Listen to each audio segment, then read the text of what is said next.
चार नौजवान लड़के जिनको ये भी नहीं पता कि खाना किस तरह खाते हैं, वो आके किसी पे गोली चला देंगे। और जिस तरह की पुलिस ने कहानी करके बताया कि भाई अचानक से टोल पर उनको पता लग गया कि चंद्रशेखर आ रहे हैं, तो हम हमला कर देते हैं। तो हम उत्तर प्रदेश में रहते हैं, उत्तर प्रदेश की कानून व्यवस्था और उत्तर प्रदेश के सरकार के कार्य करने के तरीके और अपने राजनीतिक विरोधियों को निपटाने के तरीकों को भी हम लोग जानते हैं। अच्छा, वो ये नहीं कहा कि ये चंद्रशेखर के ही लोग थे। ये चंद्रशेखर जाति के एंगल पे मैं नहीं जाना चाहता। अधिकारियों ने एक सेकंड में टाल दिया।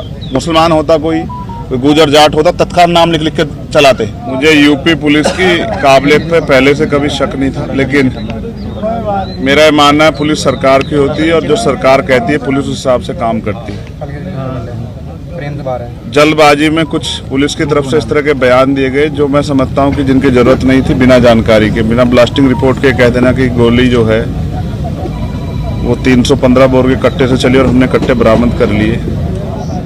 किसी को सीबीआई ईडी इनकम टैक्स से निपटा रहे हैं, किसी को मुकदमों से जेलों में ठूस के जबरन झूठे मुकदमे लगा के झूठे गवाह तैयार करके निपटा रहे हैं, और जो उनसे नहीं बचे हैं उनको गोली के जरिए जो है निपटाने काम कर रहे हैं। इसलिए मैं अभी जांच के कई तथ्य हैं और जांच लंबी चलने वाली। मुझे उम्मीद है कि पुलिस बिना किसी दबाव के निष्पक्ष जो है वो इन्वेस्टिगेशन करेगी और इसके पीछे कौन है, किसने किसके कहे पे, किसके इशारे पे, किसने पैसा दिया, हथियार कहाँ से आए, ऑटोमेटिक पिस्टल्स कहाँ से वो बरामद हुई, कौन कौन इसके पीछे है, कौन मॉनिटर कर रहा था, कौन जो है रेकी कर रहा था, इन सब की जांच हो।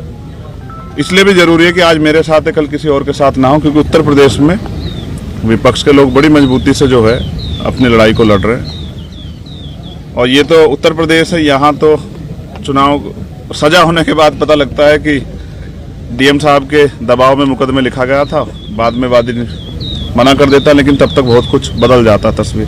पुलिस के आज के खुलासे से आप संतुष्ट हैं या नहीं? मैंने कहा कि मैंने उनको पर्याप्त समय दिया कि वो अपनी कार्रवाई को, गिरफ्तारी की प्रक्रिया आगे बढ़ाए। तो गिरफ्तारी हुई है।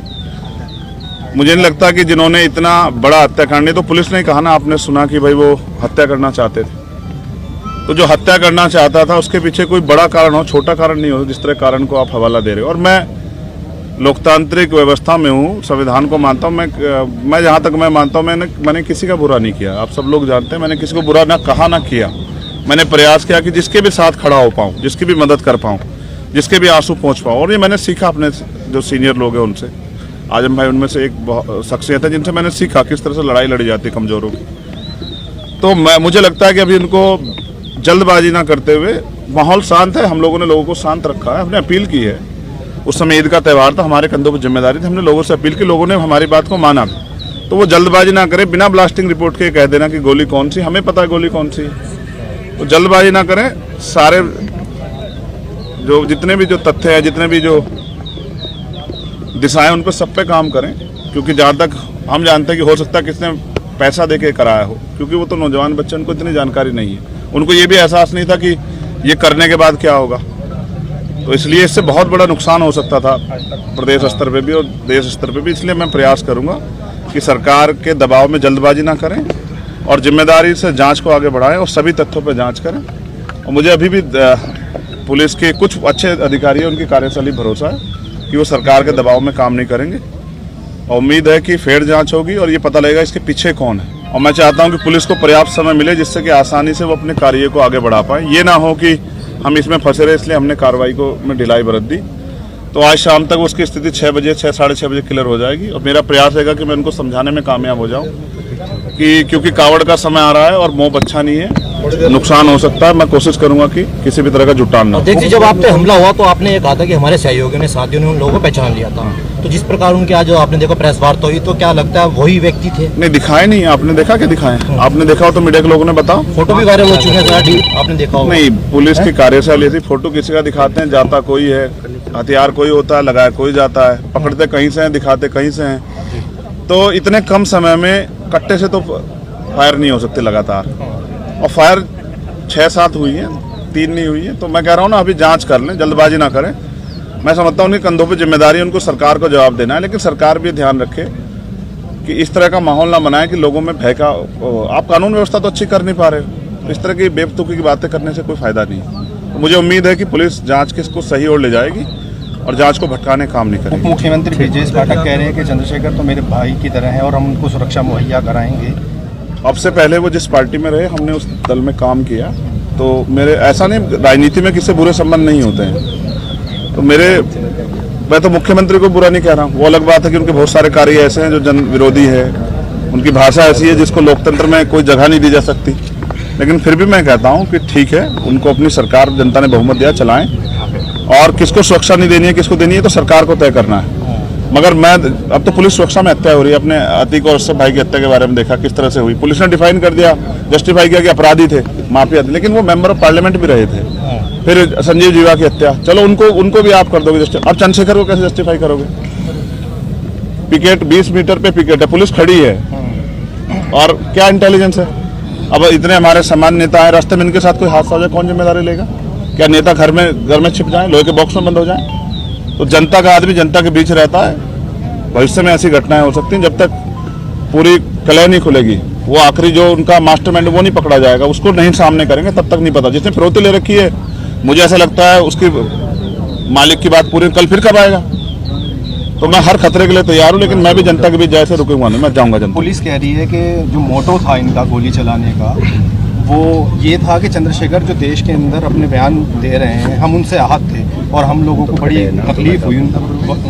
मोटिव क्या था? यही बता रहे हैं कि उनसे हम लोग वो हो गए। ये तो उनका विचार है, मोटिव हत्या करना था ना, ये तो सत्य है ना।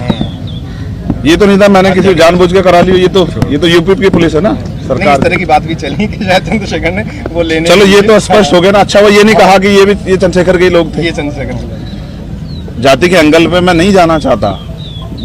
अधिकारियों ने 1 सेकंड में टाल दिया। मुसलमान होता कोई गुजर जाट होता, तत्काल नाम लिख के चलाते। तो मेरे इसमें एक बात और भी आई। एक सेकंड रही बात पुलिस की और उसकी, तो मैं फिर कह रहा हूँ कि कानून व्यवस्था सबके लिए अच्छी होनी चाहिए, चंद्रशेखर के लिए नहीं, सबके लिए होनी चाहिए, अंतिम व्यक्ति के लिए। और वो माहौल नहीं दे पा रही सरकार, इसलिए मैंने मुख्यमंत्री का नहीं संभाल पा रहे तो दे दो इस्तीफा। आपके यहाँ भी अच्छे लोग हैं, उनको दे दो, वो चला लेंगे। ठीक है, मुख्यमंत्री जो भाषण देते हैं उनका असर होता है। कहो तुम थक गए हो, हैं? सवाल इशारा कर रहा हूँ, बार रोक दो। हवा हो जा रही है बच्चे की। हवा टाइट हो रही है हमारी, हाथ आकड़ के बिल्कुल।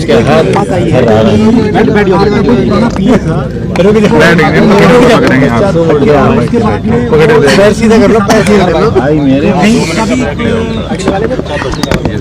आईडी क्यों नहीं ला रहा? नहीं, सच ये है अनिल भाई, ना तो मैंने आज तक कोई पिए रखा है, मैं तो खुद ही पियूँ समाज का। मैं फिर कह रहा हूँ, चर्चा कौन बल दे रहा है? मीडिया के लोग बल दे रहे होंगे या पुलिस के लोग? पहली बात, मेरा कोई पिए नहीं है, मैंने आज तक कोई पिए नहीं रखा है। मेरी इतनी हैसियत भी नहीं कि मैं पिए रखूं। मैं तो खुद समाज का पिए और कोशिश कर रहा हूँ। और मेरे बयान वही हैं जो आप फिर सुन लो कि अगर किसी के भी मजलूम के साथ अन्याय होगा तो मैं बोलूंगा। अगर आप लाठियों को, गोलियों के दम पे चुनाव लड़वाओगे, आप लोगों की आवाज को कुचलोगे, तो हम लोग बोलेंगे। उसको हम ना नहीं करेंगे, उसके लिए तो चाहे और गोलियां चला लो। ये बात आप तय कर लें। ठीक है?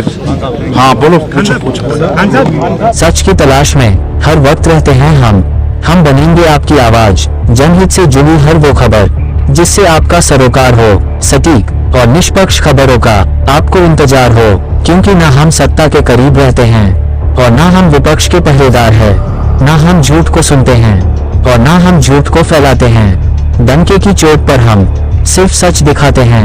खबर ज्ञान तक, हर खबरों पर नजर।